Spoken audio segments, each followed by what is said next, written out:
Hi everyone, আজি মই আপোনালোকলৈ এটা ৰেচিপি লৈ আহিছো আৰু আজি মই বনাবলৈ লৈছো তিল আৰু মাছৰ ৰেচিপি। কি লৈছো ন আপোনালোকক প্ৰথমতে দেখাই লও।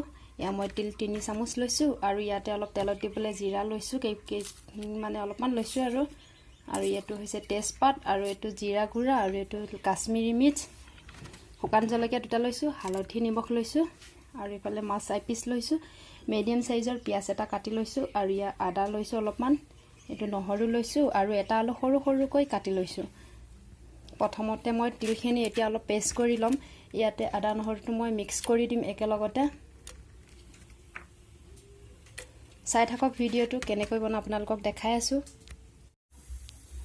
এয়া মই তিলখিনি পেষ্ট কৰি ললো।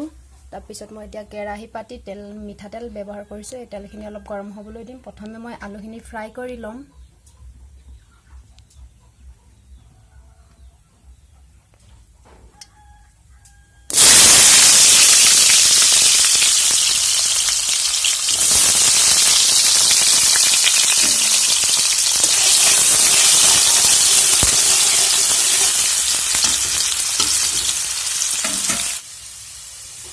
আলুখিনি মোৰ ভজা হৈ গল। এতিয়া মই আলুখিনি উলিয়াই লম।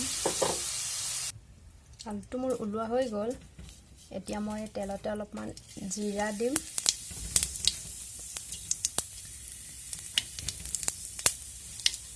আৰু তেজপাত দিছো, জলকীয়া দুটা দিছো,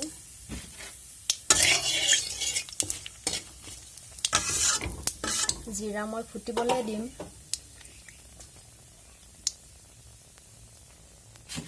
এতিয়া মই পিয়াজখিনি দিম।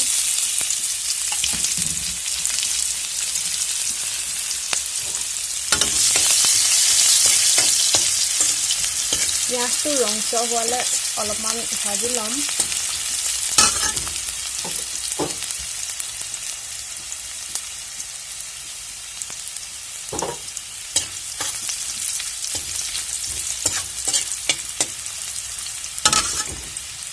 ভজা হৈ গৈছে। এতিয়া মই ইয়াতে মছলাখিনি ব্যৱহাৰ কৰিম। জিৰা দিছো, হালধি,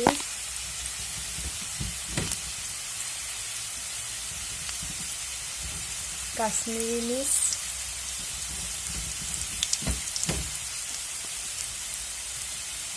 আৰু নিমখটো মই ইয়াতে অলপ দিছো, আকৌ অলপ পিছতকে দি দিম। আৰু মই শেষত গৰম মছলা ব্যৱহাৰ কৰিম, এতিয়া গৰম মছলা ব্যৱহাৰ নকৰো। আৰু এতিয়া অলপ টাইম ভাজি লম। ইয়াতে অলপমান পানী ব্যৱহাৰ কৰিম, বেছি নিদিও, অলপ কম পৰিমাণে।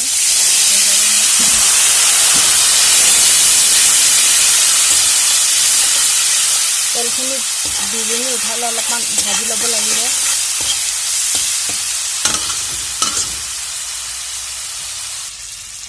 মছলাখিনি মোৰ ভাজি হৈ গৈছে, তেল ডিঙি উঠিছে। এতিয়া মই ইয়াতে তিলখিনি দি দিম। পেষ্ট কৰি লৈ তিলখিনি ইয়াতে মই এতিয়া দি দিম।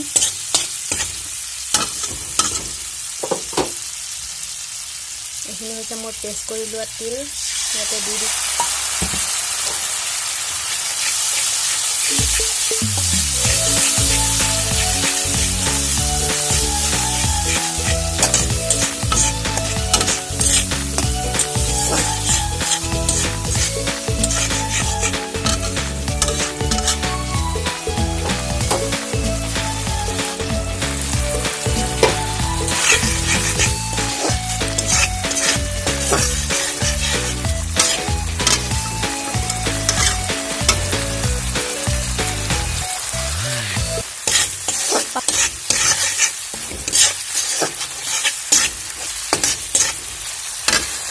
আলুটো যেহেতু আগতে ফ্ৰাই কৰি লৈছো, সেইকাৰণে বেছি সময় ইয়াতে নাৰাখো। এতিয়া মই ইয়াতে পানী মিক্স কৰি দিম।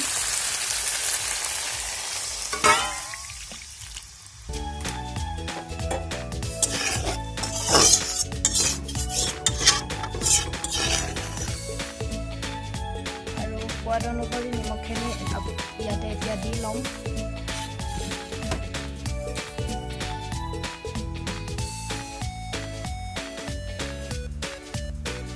এতিয়া মই আকৌ অলপ সময় ইয়াক উতলিবলৈ দিম।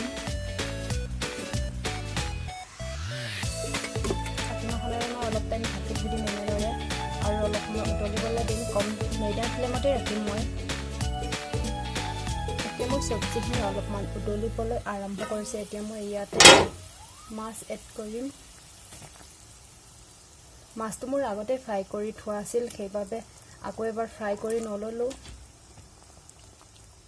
আকৌ এতিয়া এনেকৈ অকণমান সময় ৰাখিম। তাৰপিছত মই ইয়াতে গৰম মছলা আৰু ধনিয়া পাত দি দিম। এনেদৰে লৰাই দিম। এনেদৰে বেছিকৈ লৰালে মানে মাছটো ভাগি যাব পাৰে, সেইকাৰণে অলপ লাহে লাহে লৰাব লাগিব। যদি ৰেচিপিটো ভাল লাগিছে নিশ্চয় এবাৰ ট্ৰাই কৰি চাব আৰু লাইক কমেণ্ট শ্বেয়াৰ কৰি দিব। যদি নতুনকৈ চাইছে তেনেহ'লে ছাবস্ক্ৰাইব কৰি দিব চেনেলটো। আজিলৈ ইমানতে সামৰিছোঁ। আকৌ লগ পাম এটা অন্য নতুন ভিডিঅ'ৰ সৈতে।